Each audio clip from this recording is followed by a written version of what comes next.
Nykynuorison lempitansseja ovat disco, jytä ja beat-tanssi, mitkä tuottavat erikoisesti vaikeuksia aikuisille, johtuen tästä liikkeestä. Tässä täytyy päästä oikeaan diskofiilinkiin, että tämä onnistuu.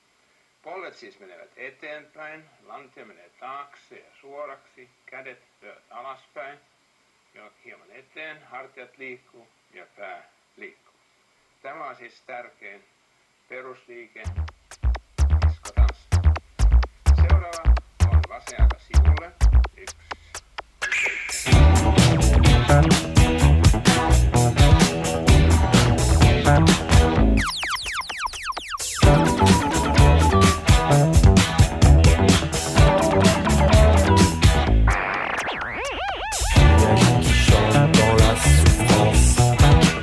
Thème en graphique, statistique, Vénus au